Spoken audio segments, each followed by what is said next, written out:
तो चलिए बच्चों, आप सभी का स्वागत है कृपा क्लासेस में। तो आज हम एक नया मेथड पढ़ने वाले हैं जिसका नाम है आपका सब्स्टिट्यूशन मेथड, जो हमारे एग्जामिनेशन पॉइंट ऑफ व्यू से बहुत ही इंपॉर्टेंट क्वेश्चन है। और यहाँ से जो एक्सरसाइज हम करने जा रहे हैं वहाँ से 3 मार्क्स का क्वेश्चन आपको 100% आएगा। ठीक है, जो हमारे पास लीनियर इक्वेशंस को हमने जब चैप्टर स्टार्ट किया था तो हमने पढ़ा था कि जो लीनियर इक्वेशंस को सॉल्व करने के लिए हमारे पास इस वक्त हमारे पास 3 मेथड्स हैं। सबसे पहला मेथड था आपका बाय ग्राफिकल मेथड, है ना। प्रीवियस क्लास में हमने क्या किया, उसको फिनिश किया कि भाई अगर हमारे पास लीनियर इक्वेशंस दी होगी तो उसको हम क्या करते हैं, ग्राफिकली ग्राफ की हेल्प से उसको सॉल्व करते हैं। ठीक है, अब दूसरा मेथड है हमारे पास सब्स्टिट्यूशन मेथड और तीसरा मेथड है हमारे पास एलिमिनेशन मेथड। ठीक है, इससे पहले एक चौथा मेथड भी होता था हमारे पास क्रॉस मल्टीप्लिकेशन मेथड, बट वो अब की बार हमारे सिलेबस में नहीं है, पिछले बार से वो डिलीट हो चुका है। ठीक है, इसके बाद हमारे पास सिर्फ दो मेथड रह रहे हैं, एक सब्स्टिट्यूशन मेथड और अगला एलिमिनेशन। तो आज हम पढ़ेंगे सब्स्टिट्यूशन मेथड, जिससे नाम से पता लग रहा है सब्स्टिट्यूट करना। इसका मतलब ये हुआ कि भाई अगर मैं बोलता हूँ कि मैंने किसी को बोला, जैसे मैंने बोला दुष्यंत आपने कल मेरे लिए मैथ्स की बुक लेके आना आर डी शर्मा की बुक। ठीक है जी, अब क्या हुआ कि दुष्यंत खुद नहीं आ पाया। ठीक है, उसने खुद के सिवाय किसी और फ्रेंड को बोल दिया, उसने बोले हमारे वरुण को, और वरुण को बुक लेके आया। तो उसने क्या किया, खुद की बजाय, मतलब काम तो हो गया हमारा, मुझे बुक चाहिए थी ना, बट खुद की बजाय उसने किसी और से वो काम सब्स्टिट्यूट करवा दिया। आई बात समझ में। तो इस मेथड में भी हम क्या करेंगे, एक वेरिएबल को दूसरे वेरिएबल से सब्स्टिट्यूट करेंगे। अगर मैं x की बात करता हूँ तो x को हम किस में कन्वर्ट कर देंगे, y में। अगर y पकड़ेंगे तो y को हम किस में कन्वर्ट कर देंगे, x में। ठीक है, तो देखिएगा आप सभी, सबसे पहला question number 1, x plus y equals to 14, x minus y equals to 4। अब ध्यान से देखना, पहला क्वेश्चन हम डिटेल में करेंगे और इसके बाद फिर हम थोड़ा शॉर्टकट करेंगे। ठीक है, तो सबसे पहला काम क्या होता है, आप सभी का देख, ब्लैक बोर्ड में देखो सभी, हमने क्या करना है, सबसे पहला काम इक्वेशन लिखी, उसमें क्या करना है, नंबरिंग करना है। इक्वेशन नंबर 1, इक्वेशन नंबर 2, और फाइनल एग्जाम में 3 मार्क्स का क्वेश्चन आता है। अगर आप करना नहीं भी आएगा ना, हमारे बोर्ड में या सीबीएसई में भी क्या होता है, स्टेप वाइज मार्किंग होती है, मतलब थोड़ा थोड़ा भी लिखा होगा तो उसके भी नंबर मिलेंगे। तो भले आप आंसर गलत हो, बट अगर आपने स्टेप्स ठीक किए होंगे तो उसके भी नंबर मिलेंगे। ठीक है, तो याद रखना सब है। अब इस मेथड में हमारे पास प्लस पॉइंट ये रहता है, दुनिया का कोई भी क्वेश्चन आ जाए लीनियर इक्वेशंस का सॉल्व करने का मेथड वही रहेगा, वही स्टेप्स रहेंगे, कोई फर्क नहीं पड़ेगा उसमें। ठीक है, सबसे पहला काम इन दोनों इक्वेशंस में नंबरिंग करनी। समझ में आ गया, पता लगा सबको। पहला काम क्या, हमने नंबरिंग कर दी है। ठीक है जी। नंबर 2 स्टेप है, इनमें से किसी एक इक्वेशन को पकड़ना है हमें। ठीक है, चाहे आप ऊपर वाले को पकड़ो या नीचे वाले को, पर हम कोशिश करते हैं हम उस इक्वेशन को पकड़ेंगे जिसमें x या y का वेरिएबल ना हो। ठीक है जी, ले तो कुछ भी ले सकते हैं आप इक्वेशन, बट हमारी कोशिश रहती है कि जिसका वेरिएबल नहीं है उसको पकड़ते हैं। ठीक है जी, तो बोलो इसमें किसको पकड़ो, ऊपर वाले को कि नीचे वाले को? ऊपर वाले को। सो हम लिखेंगे टेकिंग इक्वेशन नंबर 1, तो मैं लिखूंगा x plus y equals to 14। ये था हमारा स्टेप नंबर 1। स्टेप नंबर 2, एक वेरिएबल को इधर रखना, ग्राफिकल मेथड की तरह, एक वेरिएबल को इधर रखना, दूसरे वाले को दूसरी तरफ ले जाना। तो क्या है, देखो x यहीं रखा मैंने, y दूसरी तरफ चला गया, तो x की वैल्यू क्या आ गई मेरी, 14 माइनस y। x की value in terms of y क्या लिख सकता हूं मैं, 14 माइनस y। समझ में, हर क्वेश्चन में वैसे करना आपने। ठीक है, इसको दूंगा मैं स्टेप नंबर 3, इक्वेशन नंबर 3। अब क्या करना, ध्यान से सुनो, सबसे इंपॉर्टेंट पॉइंट, जो भी x की वैल्यू आई आपने क्या करना है, दूसरी वाली इक्वेशन में डालना जिसको आपने नहीं लिया था। हमने कौन सी इक्वेशन नहीं ली है, पहले ली थी, दूसरी नहीं ली है ना, तो आपने x की वैल्यू क्या करना, दूसरी वाली में डालना। अगर अब आप लोगों के दिमाग में आना चाहिए कि सर अगर मैं इस वैल्यू को फर्स्ट इक्वेशन में डाल दूं तो क्या होगा। अगर आप ऐसा करोगे तो वैल्यू क्या आ जाएगी, 0 आ जाएगी। समझ में आया, मतलब जो इक्वेशन आपने ली है, ठीक है, टेकिंग आपने इक्वेशन नंबर 1 बोला है, तो आपने x की वैल्यू को इक्वेशन नंबर 1 में नहीं डालना है, आपने कहाँ डालना है? इक्वेशन नंबर 2 में। बस इतना ख्याल रखना। अगर 1 में डालोगे तो क्या आ जाएगा? x और y दोनों की वैल्यू 0 आ जाएगी। आई बात समझ में? तो आपको पता लग जाएगा कि आपने गलत किया है। ठीक है, इसलिए ख्याल रखना, जो इक्वेशन पकड़ी है उसमें इस वैल्यू को नहीं डालना, दूसरी वाली में डालना है। क्या आप सभी के दिमाग में घुस गया कि नहीं घुसा? आ गया समझ में? Yes sir. ओके देन, अब हमें क्या करना है? मैं लिखूंगा put the value of x in equation number 2 we will get. तो क्या आएगी? देखो ध्यान से, इक्वेशन नंबर 2 में जहां मुझे x दिखाई दे रहा था, x की जगह मैं क्या लिखूंगा? 14 माइनस y। तो we will get 14 minus y equals to 4। आया समझ में? तो क्या बचा भाई हमारे पास? देखो सभी ध्यान से, 14 का 14 माइनस माइनस क्या होता है? बोलो प्लस, और साइन किसका रहेगा? बड़े नंबर का, तो नेगेटिव। ठीक है जी, अगला काम क्या होता है हमारे पास? अब ध्यान से देखना, जो कांस्टेंट टर्म है, कांस्टेंट टर्म के पास चली जाएगी। तो हमारे पास क्या आया? 4 माइनस 14। हमने पढ़ा है कि कोई भी नंबर अगर इक्वल टू से इधर उधर जाता है तो उसका साइन क्या हो जाता है? चेंज। तो कितना आया जी हमारे पास? प्लस माइनस माइनस, 14 में 4 माइनस करूंगा तो कितना आएगा? माइनस 10। माइनस इधर भी, माइनस इधर भी, माइनस से माइनस कैंसिल। तो y की वैल्यू कितनी आ जाएगी हमारे पास? 5। Yes, 10 upon 2 is 5। कितना समझ में आया? पता लगा ना हमने क्या किया? जो भी x की वैल्यू हमने निकाली थी उसको इक्वेशन नंबर 2 में डाला, और इक्वेशन नंबर 2 पूरी की पूरी इक्वेशन क्या बन गई? y की फॉर्म में। आई बात समझ में? पता लगा ना? तो वहां से हमने क्या किया? y की वैल्यू को कैलकुलेट कर दिया। अब इसकी y की वैल्यू किसी भी इक्वेशन में डाल दो जहां मन करता है, उसकी हेल्प से हमें क्या करना है? x की वैल्यू को कैलकुलेट करना है। तो मैं सोच रहा हूं क्यों ना मैं इसकी वैल्यू को कहां डाल दूं? इक्वेशन नंबर 3 में। तो मैंने बोला put the value of y in equation number 3 we will get. हमें क्या मिलता है? x is equals to 14 minus 5। तो कितनी आई जी वैल्यू? 14 में 5 गया तो कितना आएगा?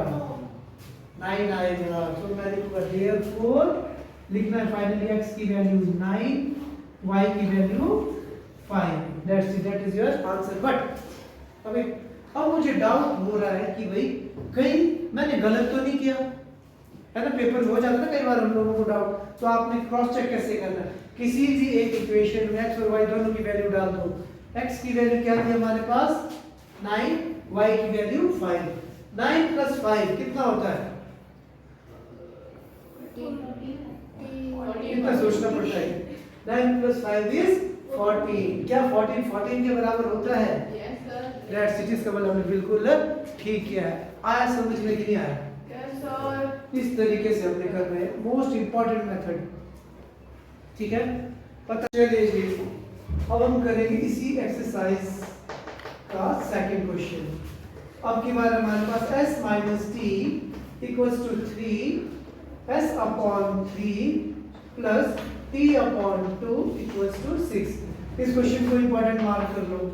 ठीक है, ये क्वेश्चन थोड़ा सा अलग है हमारे पास। ठीक है, इस क्वेश्चन में हमारे पास खास चीज क्या है कि यहाँ पे अपॉन में क्वेश्चन। ठीक है, अब हमारे पास दो चॉइस रहती है, या तो मैं क्या कर दूं, ये जो फ्रैक्शन में, इस फ्रैक्शन को ही खत्म कर दूं, या फ्रैक्शन में ही कैलकुलेशन करूं।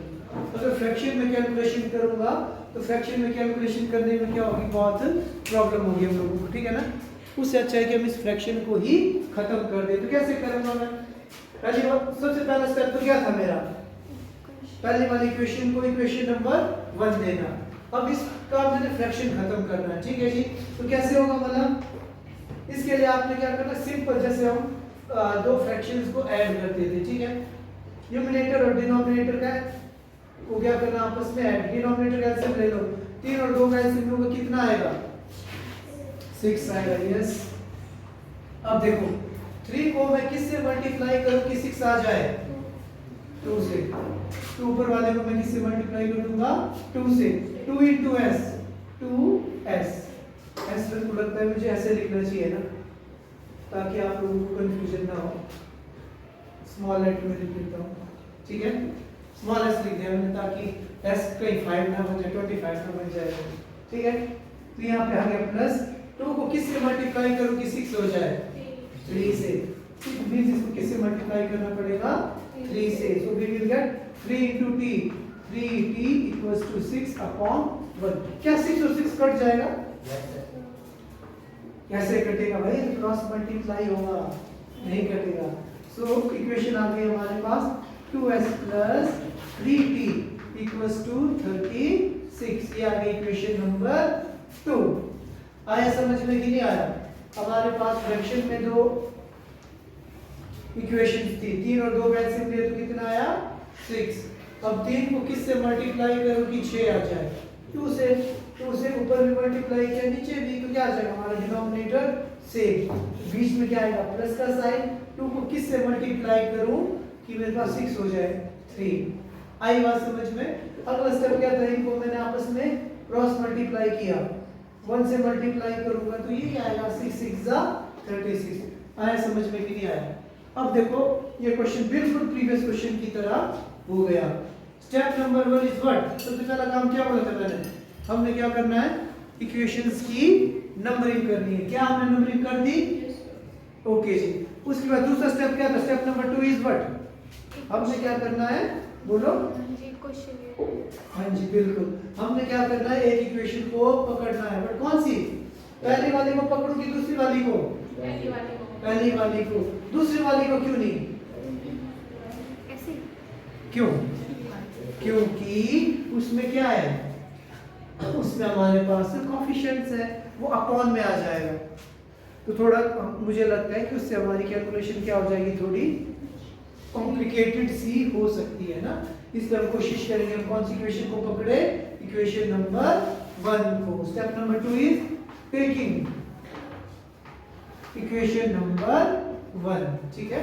हर बार देखना, मतलब उसको पकड़ना जिसमें क्या बोलते हैं, वेरिएबल के साथ कोएफिशिएंट ना हो, ठीक है, तो कैलकुलेशन इजी होगी। तो हमारे पास आ गया s minus t equals to 3। तो क्या बोला था, एक वेरिएबल को इधर ही छोड़ना, दूसरे वाले को दूसरी तरफ ले जाना। तो ये कौन सी इक्वेशन आ रही है बच्चों, हमारी इक्वेशन नंबर 3। इसके बाद अगला काम क्या है हमारा, हाँ जी बोलो, s की वैल्यू को कहाँ डालेंगे हम, कौन सी इक्वेशन में, इक्वेशन 1 की 2 में? 2 में। अगर 1 में डालूंगा तो क्या हो जाएगा, आंसर ही नहीं आएगा, 0 हो जाएगा सब कुछ, ठीक है जी। तो मैं लिखूंगा put the value of s in equation number 1। लिखने की हैबिट डालना, ठीक है, शॉर्टकट ही मान ये चीजें लिखोगे ना, कुछ दिनों के बाद जब आप दोबारा पढ़ोगे ना तो याद आ जाएगा आपको क्या क्या होगा। अगर लिखोगे नहीं, डायरेक्ट करोगे तो याद नहीं रहेगा बाद में क्या किया था, ठीक है। तो अच्छा जी, तो क्या लिखूंगा मैं, 2 की जगह 2 लिखूंगा, s की जगह क्या आ जाएगी मेरी value 3 plus t। sorry okay, put the value of s in equation number 2। देखो खुद गलत कर रखा है ना, आप लोगों को बोल रहा हूँ, ठीक है। तो क्या आ जाएगी जी, 2 s की जगह हमने क्या लिखना है, 3 प्लस t, उसके बाद क्या हमारे पास 3t equals to 36, ठीक है जी। अच्छा अब हमारे पास क्या आएगा, अच्छा आंसर क्या आएगा, 6 प्लस t प्लस 3t आएगा कि कुछ और आएगा, देखो तो ध्यान से। 60 नहीं आएगा, 60 कैसे आएगा जी, 2 3 जा 2t नहीं आएगा, हाँ जी वही तो बोल रहा हूँ, 2 3 जा 6। ये 2 क्या करेगा, मैक्सिमम बच्चे ये गलती करते हैं, इसको तो मल्टीप्लाई करते हैं बट इसको भूल जाते हैं, वैसे नहीं होगा ना, दोनों को मल्टीप्लाई करेंगे तो क्या आ जाएगा हमारे पास 6 plus 2t plus 36, sorry plus 3t plus plus plus plus क्या होगा जी, प्लस होगा, तो कितना आ गया हमारे पास 36 प्लस 6 से इधर जाके क्या हो जाएगा माइनस, डायरेक्ट कर दो, t की वैल्यू कितनी आएगी 30/5, t की वैल्यू कितनी है बच्चों हमारे पास कितनी हो गई 6। अब अगला लास्ट काम क्या था हमारा, t की वैल्यू को किस इक्वेशन में डालूं, इक्वेशन नंबर 3। तो क्या आ जाएगा हमारे पास, कुछ डाउट है क्या होगा, put the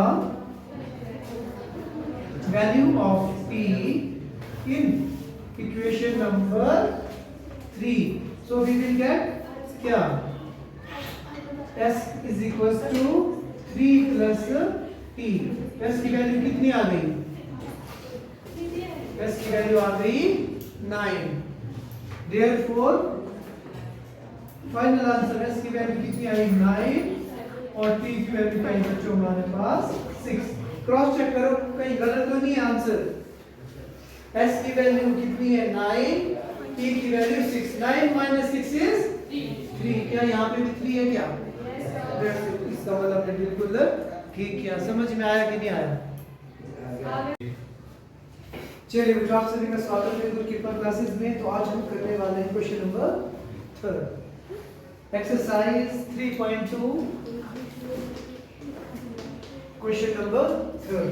ठीक है, अब जो क्वेश्चन नंबर 1 और क्वेश्चन नंबर 2 था उसको हमने डिटेल में किया था। ठीक है, अब जो हमारे पास आगे के क्वेश्चन है उनको हम फास्ट करेंगे। ठीक है, समझ में आया ना, बेस हम सब का क्लियर है तो हम फास्ट करने की कोशिश करेंगे। तो question is 3x minus y equals to 3, 9x minus 3y equals to 9। चलिए जी, तो we are doing question number 3, question number 3। ठीक है, तो हमने कैसे करना है, सबसे पहला काम क्या था, इक्वेशन जो दो इक्वेशंस है उनको इक्वेशन नंबर 1 और इक्वेशन नंबर 2 देना। बट देखो अब मैं सोच रहा हूँ कि अगर मैं इक्वेशन नंबर 2 में देखूँ, ठीक है, वैसे तो मैं इसको डायरेक्ट इक्वेशन नंबर 2 दे सकता हूँ, बट अगर मैं ध्यान से देखूँ तो यहाँ पे मुझे कुछ चीजें कॉमन दिख रही है। क्या आप लोगों को दिख रही है, 9 3 9। अगर मैं यहाँ से क्या कर दूँ 3 कॉमन ले लूँ तो मेरे पास क्या बचेगा, 3x minus y equals to 9, है ना।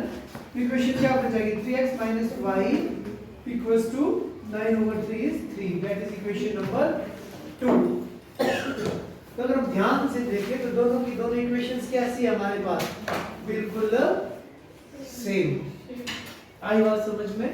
अगर आप लोगों को याद होगा तो हमने एक केस पढ़ा था कि जब कभी भी किसी भी दो इक्वेशंस के कोएफिशिएंट्स इक्वल होते हैं तो क्या बन जाएगा, देखो a1 upon a2 b1 upon b2 c1 upon c2 सारे के सारे सेम है। तो किसका केस बन गया, किसका केस बना, जब हमारे पास a1 upon a2 इक्वल होता है b1 upon b2 और वो इक्वल होता है c1 upon c2 intersecting at a point parallel की कंसीडेंट। मैंने बोला था कि अगर लाइन कैसी हो, लाइंस का नेचर कंसीडेंट होगा तो सॉल्यूशन कैसा मिलता है हमें, इनफाइनाइटली मैनी सॉल्यूशन। तो जब कभी भी हमारे पास कैसी कंडीशन हो जाए, बोथ आर सेम।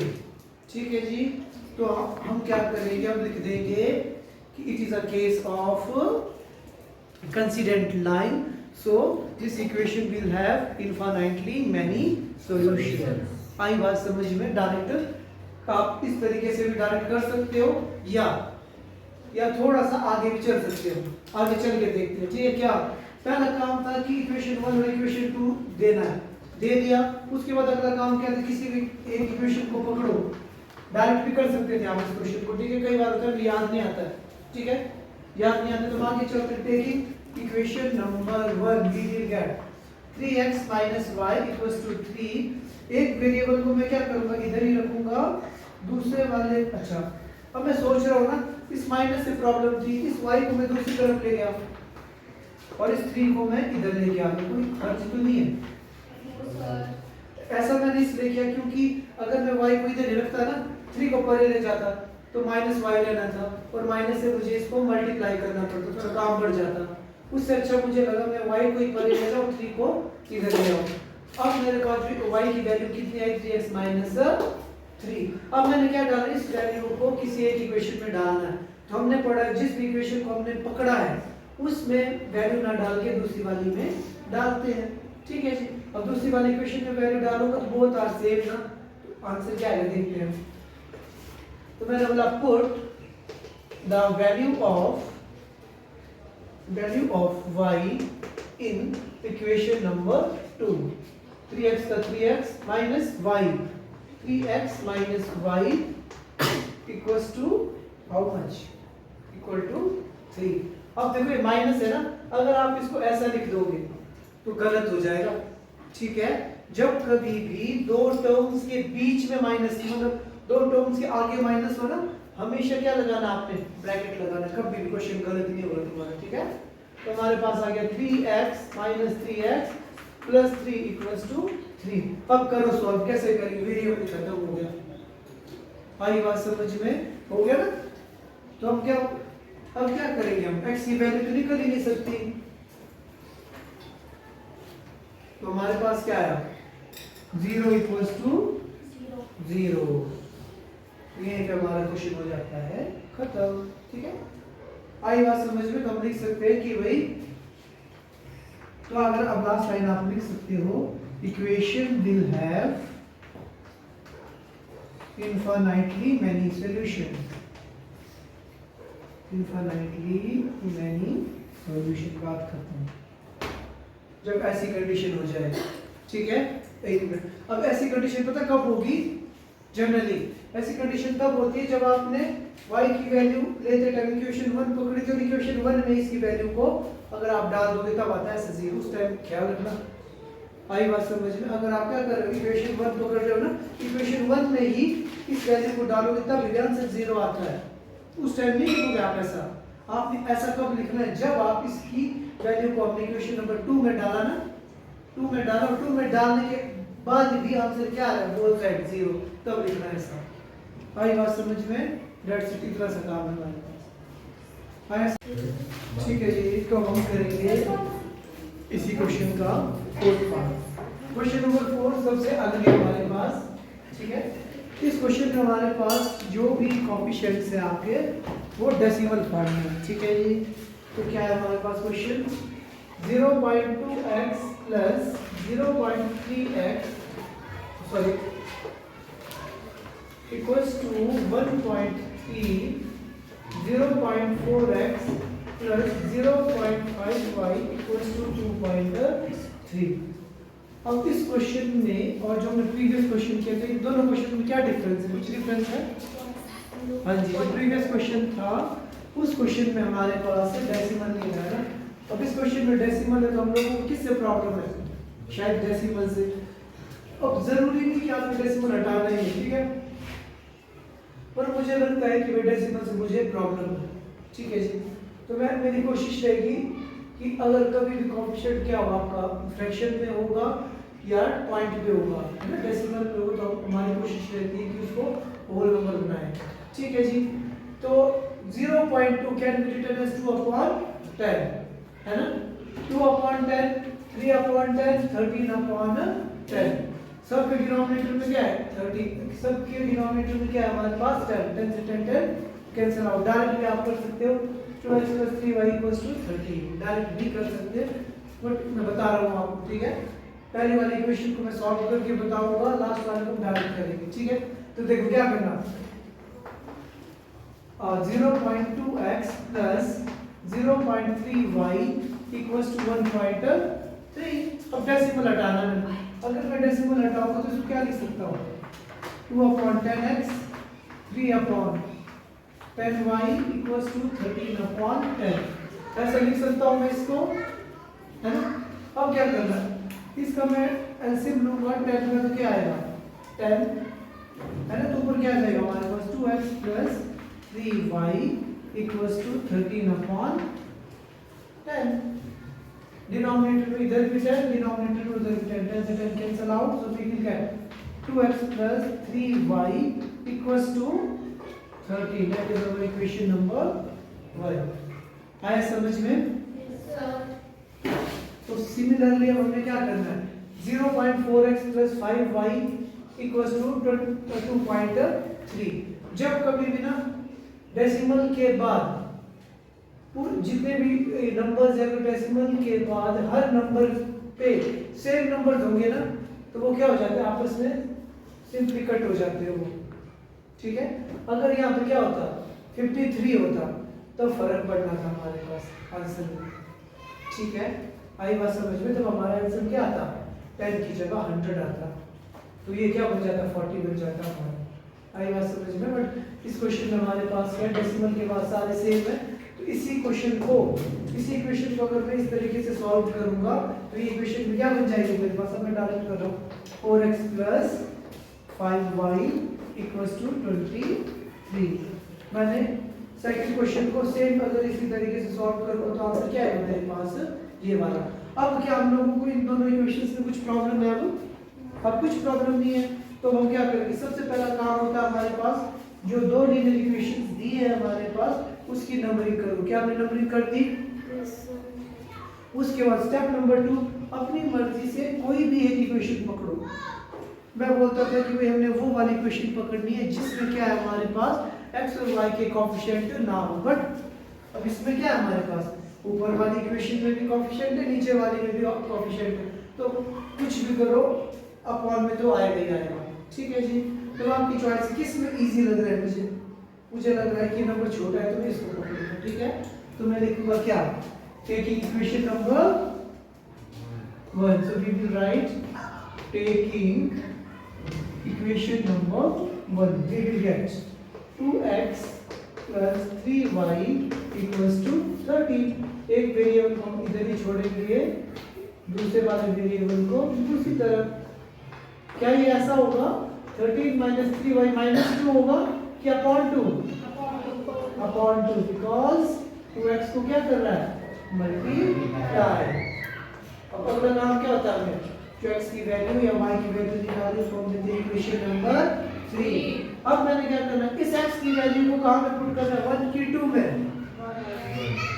1 या 2 में, 1 वाले कितने 2 में पुट करना है। जो इक्वेशन पकड़ी उसको उसी में नहीं डालना है, दूसरी वाली में डालना है। तो मैं लिखूंगा put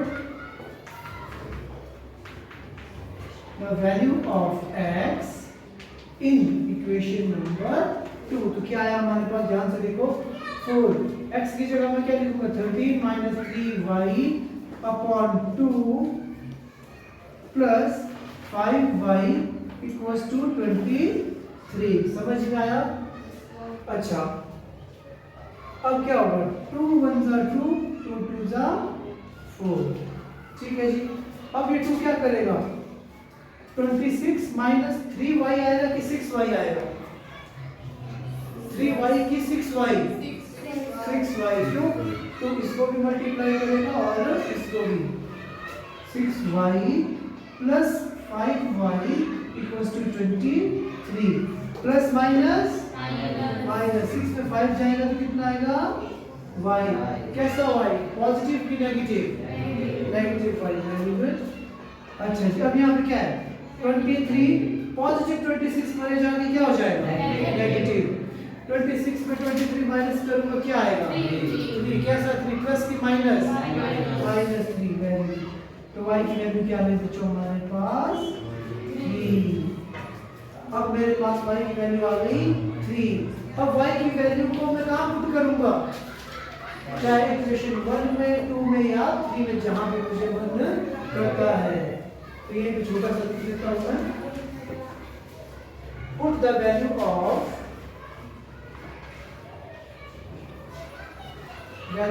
y in equation number 3। we will get x is equals to 13 - 3 into y की वैल्यू कितनी आई 3/2।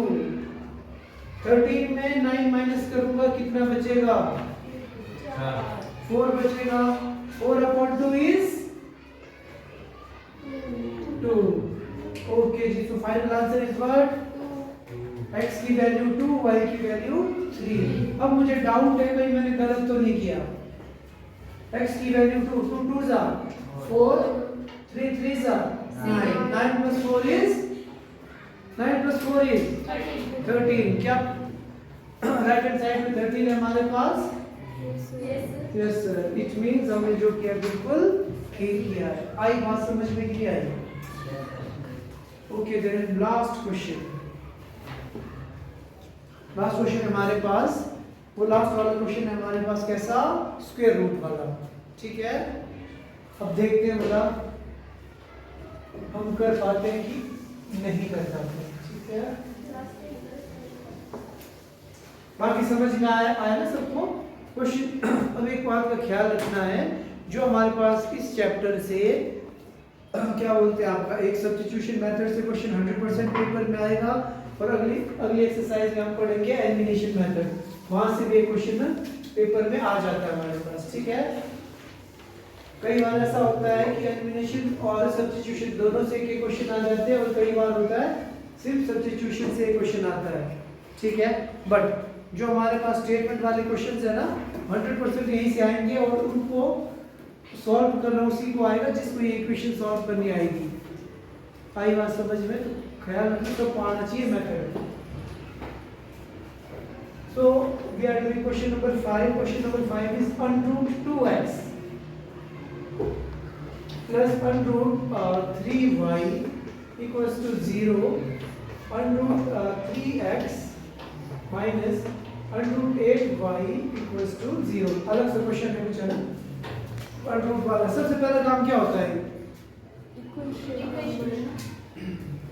आप सब ने ना, अब हमें नहीं आते √रूट वाले क्वेश्चन सॉल्व करने। ठीक है, बट हम लोगों को क्या है, स्टेप्स याद है, हम जो स्टेप्स याद है उसी स्टेप्स के अकॉर्डिंग क्वेश्चंस को करेंगे। दुनिया का कोई भी क्वेश्चन आ जाए, आपको नंबर लेने से क्या बोलते हैं रोक नहीं सकता, अगर आपने इस क्वेश्चन को क्रैक नहीं किया, समझ के किया है। ठीक है, स्टेप नंबर 1 इज क्या करना है, नंबरिंग करनी है। Equation number 1, equation number 2। अब इसलिए नंबरिंग करने से पहले मैं बोलता था कि क्या कुछ जिस चीज से प्रॉब्लम है, क्या मैं उसको हटा सकता हूँ क्या? अगर मैं इसका √रूट हटाना होगा, है ना, √रूट तो हट जाएगा, बट फ्रैक्शन में आ जाएगा, दोबारा प्रॉब्लम होगी ना। उससे अच्छा है कि जो जैसा वैसे ही करते हैं। ठीक है, स्टेप नंबर 1 इज हमने क्या करना, नंबरिंग करना। स्टेप नंबर 2 क्या है, किसी भी एक इक्वेशन को पकड़ो। किसको पकड़ो, चाहे ऊपर वाले को पकड़ो चाहे नीचे वाले को पकड़ो, कोई फर्क नहीं पड़ता, दोनों ही मुश्किल है ना। हम करते taking equation number 1, we will get √2x plus √3y equals to 0। उसके बाद अगला स्टेप क्या है, एक वेरिएबल को इधर ही छोड़ो, दूसरे वाले को दूसरी तरफ, तो x की वैल्यू कितनी आई, -√3 over √2y। कई बुक्स में ऐसा लिखा होगा और कई बुक्स में ऐसा लिखा होगा, बोथ आर सेम, दोनों का मतलब सेम है, कोई फर्क नहीं पड़ता। ठीक है, चाहे आप ऐसा लिखो चाहे ऐसा लिखो। समझ में आ गया? तो जो भी हमारे पास x की वैल्यू आई, जब कुछ मैंने अलग करके लिखा, अच्छा ये आ गई मेरे पास इक्वेशन नंबर 3। इसके बाद अगला स्टेप क्या होता है हमारा, जो भी x की वैल्यू को निकाला उसको हम कहां डालेंगे, इक्वेशन नंबर 1 की इक्वेशन नंबर 2, इक्वेशन नंबर 2 में पुट कीजिए, put the value of x in equation number 2, put the value of x in equation number 2, we will get क्या आया हमारे पास, √3 into x की वैल्यू कितनी है हमारे पास, -√3 over √2y, यही है ना, -√8y equals to 0, यही है क्या? अब हमारे पास क्या आया, plus minus minus, √3 multiplied by √3 is 3 क्या, √3